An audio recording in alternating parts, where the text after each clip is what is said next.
So, have you ever had that feeling, that little quiet knowing, maybe like an intuitive itch about something, something that your logical mind just couldn't quite pin down? Well, today, that's exactly what we're diving into. Some really profound concepts connecting ancient wisdom, the nature of reality itself, and some pretty cutting-edge ideas about human potential. We're looking at this mainly through out-of-body experiences and, well, intuition. And yeah, our sources for this, they include some really fascinating interviews with Darius J. Wright. He's described as this incredibly prolific out-of-body explorer, but also other materials looking at the practical side, the science even, of intuition. Right, and our goal here really is to unpack all of that. We want to look at how consciousness might, operate beyond the physical limits we usually assume, and how our thoughts maybe genuinely shape our reality, and importantly, how you can tap into your own kind of built-in navigation system for, well, better decisions and just a deeper understanding of yourself. Yeah, get ready, because some of this stuff, it really challenges how we normally see things. It offers a, frankly, fascinating perspective on who we are. Okay, so let's start with this central figure in our sources, Darius J. Wright. He's presented as maybe the most experienced out-of-body experimenter they found. His insights sound pretty unique. Yeah, and what's really key right off the bat is how he defines an out-of-body experience, an OBE. He's very clear it's not the same as astral projection or lucid dreaming. For Wright, when you step out of your body, your soul, it's described as physical. Like, it has density. Physical density. That's unexpected. It is. He even says it's more real than the physical body we're in now. And the reason, he claims, is that the soul can access way more of the light spectrum, which seems to mean like a broader range of frequencies, more information than our physical senses can pick up. Okay, and the sources mentioned something about his experiences becoming uncontrollable back in 2014. Yeah. That sounds intense, suggesting it's some kind of natural thing for him. So how does he say this happens? And, how do we know it's not just dreaming really vividly or hallucinating? Well, the mechanics he describes involve lowering the body's electromagnetic field. Consciously doing it, he says this field is mainly generated by the heart. The heart's field. Yeah. All right. And the sources bring up sleep paralysis as a kind of gateway state for achieving this controlled exit. But the crucial part, according to Wright, is staying completely calm when you're in that state. So no freaking out. Exactly. Panic or fear, that raises your heart rate, apparently, and that just pulls you right back into the physical body. Yeah. So it's all about managing that internal energetic state. And as for proof or, evidence against hallucination, apparently he spent years actively trying to disprove his own experiences. He didn't want to just believe it. Right, trying to debunk himself. Yeah. But instead, he claims he ended up validating them through experiments. Things like observing what his friends were doing in real time while he was out of body, doing these whiteboard tests, perceiving info from afar. And there's this one story about a woman, Kelly, viewing her son in the military, his location and activities, supposedly with 100% accuracy. Wow. That's a huge claim. Real-time, non-local information access. It really does push the boundaries of, well, everything we think we know about location and consciousness. The implications are just mind-bending. So if consciousness can access info beyond the physical body, like Wright suggests, that really opens up big questions about reality itself, doesn't it? And this is where he brings in that even bigger idea. You mentioned our reality being a construct, maybe even a game of duality. Can you unpack that a little? Sure. So Wright's view, as presented, is that what people think of as heaven isn't somewhere else entirely. It's actually within this construct we're in. He describes reality as having layers or realms. Like dimensions. Kind of, yeah. Different vibrational planes. He talks about the fifth realm being celestial, the seventh being angelic, literally where angels exist, he says. And the ninth realm, he calls it the Rainbow Bridge of Gods, or even Asgard. Asgard. Like Norse mythology? That's the term he uses, yeah. He mentions 12 realms in total. And, maybe most surprising, he states that Eden isn't just a story, it's a real place, end quote, is still here. Whoa, okay. Eden's still here.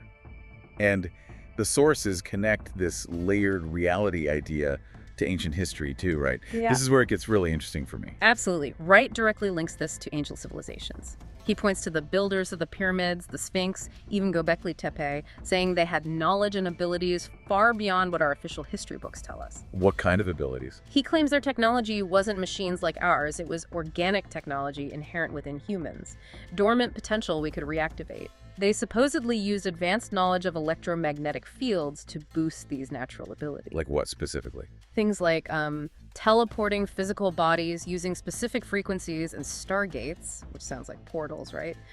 And even predicting time by accessing what he calls the full range of potentialities that exist all at once. Potentialities, Oh. like possible futures, or pasts, too. Exactly, all possibilities existing simultaneously. It ties into his view of time, which we'll get to. But yeah, predicting by seeing these potentials.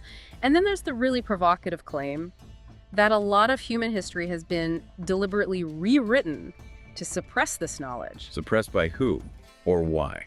He doesn't seem to specify everyone involved, but the why is to hide this true potential in history. Yeah. He specifically claims original texts with these truths are hidden under the Vatican, and that many original ancient structures were actually destroyed on purpose to hide the evidence. Hidden texts, destroyed sites. Huh. That's classic conspiracy theory territory, but framed here as part of this larger cosmic picture. It definitely pushes boundaries, and it goes further. The sources also present this idea that Earth itself is bigger than we're told, that there are other land masses beyond the poles. More land. Where? Beyond the poles, apparently, and that some of the fallen ones, angels, might still live there.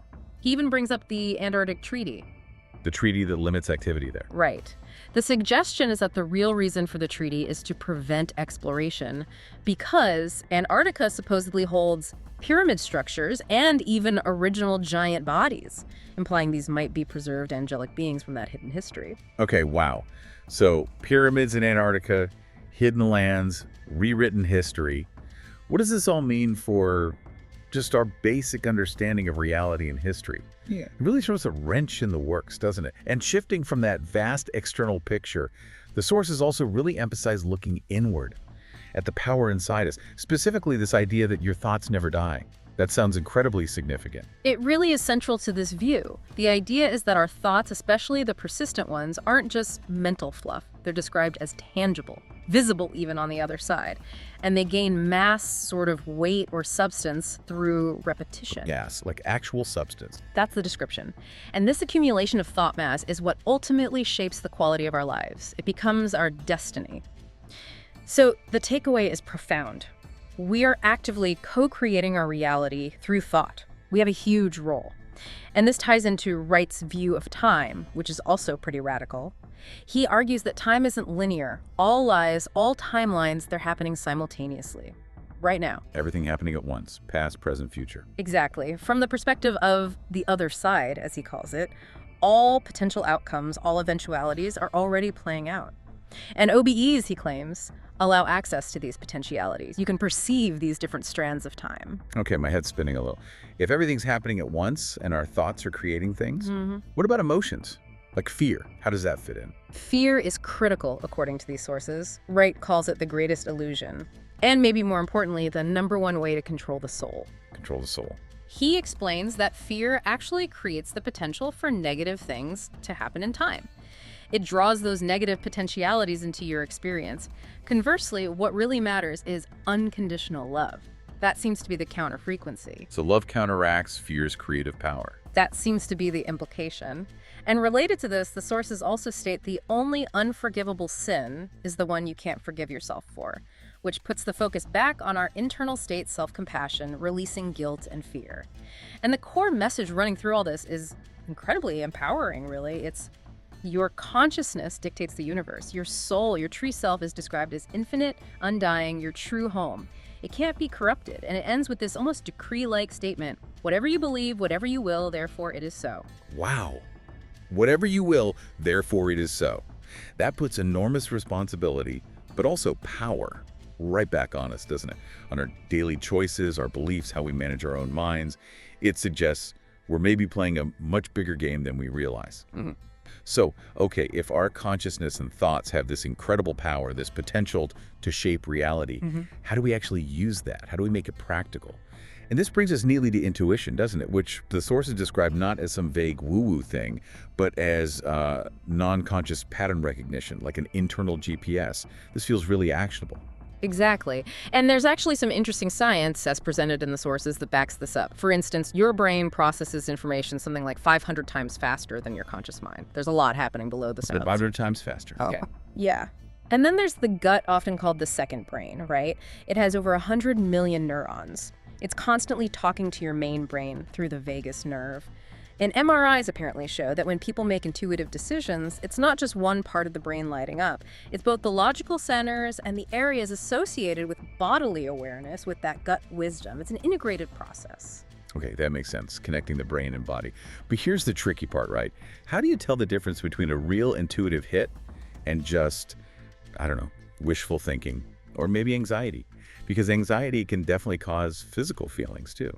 That's a great question. And Wright, according to the sources, offers a framework for this. He identifies what he calls 3 distinct signatures of genuine intuition.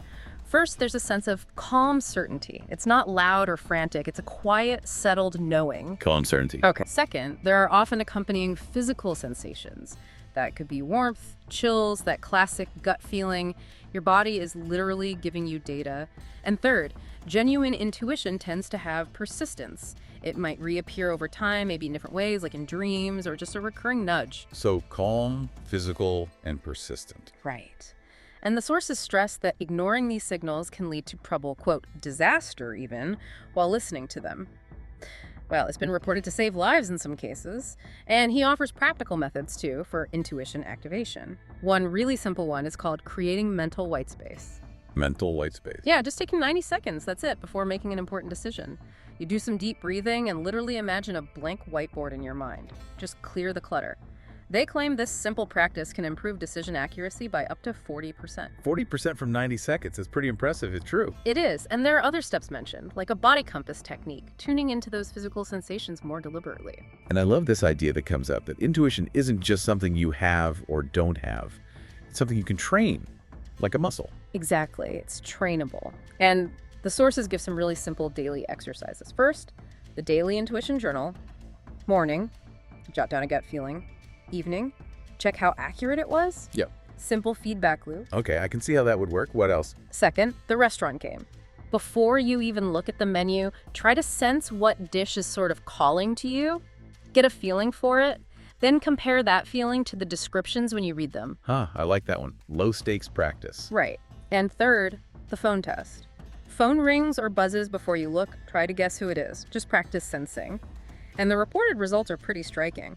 Wright students doing these for just 15 minutes a day apparently improved their intuitive accuracy by 68% in 6 weeks. 68% in 6 weeks. That's significant improvement. It suggests it really is a skill you can develop. It seems so. But then there's the hurdle of doubt, right? Wright calls it the intuition suppression reflex. We doubt those feelings. Yeah, that little voice saying, that's silly, or you're making it up. Exactly. So the advice is to reframe that doubt. Instead of dismissing it, ask yourself, okay, what if this doubt or this feeling is actually my subconscious trying to tell me something important? Just shifting the perspective. The sources also mention a broader intuition amplifier framework, things like having a morning sanctuary routine, using that decision buffer time, reporting really high success rates, like 83% better decision outcomes. And there are even interesting little notes about staying hydrated, helping intuition, and how some medications might potentially block those intuitive signals. Hydration, that's unexpected. It is, yeah. And then another source, Kim Chesney, talks about creating an intuition toolbox. A cool box, like actual tools. Yeah, practical things to create a supportive environment, like essential oils, maybe mallow beads for focus, Palo Santo for clearing space, selenite crystals, affirmation cards, meditation candles, and definitely a journal. The idea is to create a kind of sacred space for yourself and use these tools to help you tune in. So creating a ritual around it almost. Kind of. She suggests these tools help release subconscious fear and connect you to what she calls unlimited consciousness, or the cosmic matrix, that underlying interconnectedness. You know, what's really striking about all this intuition stuff is how it grounds these really big philosophical ideas we talked about earlier, the OBEs, the nature of reality, into something practical, something you can actually do to navigate your life better. It's like bridging the cosmic and the everyday. It's not just philosophy, it's potentially, as the source called it, the ultimate life hack. Wow. Okay, what a journey we've taken in this deep dive. We started way out there with out-of-body experiences, explored these ideas of hidden realms, reality as a construct. Right, and the incredible power attributed to our thoughts, how they might literally shape our destiny as co-creators. Exactly. And then we brought it right back down to earth, well, down to our inner selves, with intuition. Looking at the science behind it, those signatures to watch for, and actual practical ways to train it, to strengthen that inner GPS. Yeah, I think the core takeaway, weaving through all these sources, is this potent mix. The idea that your soul, your essence, is seen as eternal. Your thoughts are incredibly powerful creative forces, and your intuition, it's not just a feeling, it's presented as a real trainable guidance system. Tapping into it could lead to some really significant personal transformation, a much deeper understanding of yourself and maybe the world. So maybe a final thought for you, the listener, to mull over as you go about your day. Considering everything we've touched on, what hidden organic technology, what innate potential might be lying dormant inside you, just waiting to be activated. And maybe what rewritten histories, not just in history books, but in your own life, the old stories or beliefs you hold about yourself might be holding you back from fully accessing that power. Something to think about. We definitely encourage you to explore these ideas more if they resonate, and above all, perhaps start paying a little more attention to that quiet inner guidance. Trust yourself. All right, everyone, what an insane journey we just took, huh? Like, we just dove into some mind-blowing ideas. We talked about how out-of-body experiences, the famous OBEs, and even that intuition of yours, that gut feeling, they can show that our consciousness isn't just stuck here in our heads. Yeah, it's like way beyond what we usually imagine, right? And the craziest part is this idea that our thoughts aren't just like mental fluff. They might actually be like literally shaping the reality we live in. It's as if we're co-creating our own world. Exactly. And get this, we even touched on how history and even Earth itself might be holding some seriously wild secrets from ancient civilizations. Think about it. Organic technology. Not just machines, but within us. Whoa, organic technology? That's wild. And then there's the fear aspect, right? We talked about how fear can actually be an illusion, something that keeps us from accessing our true power. Bingo! It's like, let go of that and boom! You unleash this giant potential. But here's the key point, the core of it all. Your soul, it's infinite, undying. And your thoughts? Oh, those are incredibly powerful creative forces. It's like we're not just passengers, we're the co-creators. And there's that inner wisdom, our intuition. It's not just a random feeling. It's an internal navigation system that can be trained, like a real GPS for your soul, A GPS for your soul. I love that. And learning to use it, man, it can lead you to make much more assertive decisions and honestly to know yourself on a much, much deeper level. It's a power that's right in your hands. Absolutely. So now we want to hear from you, our amazing listeners. Think about this. Have you ever had one of those super strong intuitive experiences where you just knew something and it ended up guiding you to a really important decision? Oh, I bet many of you have. Share those stories in the comments. We love hearing them. And here's another one for you to chew on. If your thoughts truly shape your reality, what specific thought or belief are you going to choose to strengthen today to create the future you dream of? That's a powerful question. And finally, let's get a little philosophical, but also super personal. Thinking about the idea that history might have been rewritten, not just in books, but in our own lives. What story about yourself do you feel you need to rewrite to truly unleash your potential? Deep stuff, right? We really hope this conversation resonated with you. If it did, please, please, please give us a like, subscribe to the channel if you haven't already, and share this episode with someone you think needs to hear this empowering message. That's right, spread the good vibes. And hey, if you're ready to continue this amazing journey of self-discovery, we've got more waiting for you. Just check out the other videos that will appear on screen. They've been selected to help you go even further on this path of growth and inspiration. Absolutely. Until our next deep dive, keep shining your light, keep trusting that incredible inner wisdom, and we'll meet you back here for our next powerful conversation. Stay curious, everyone.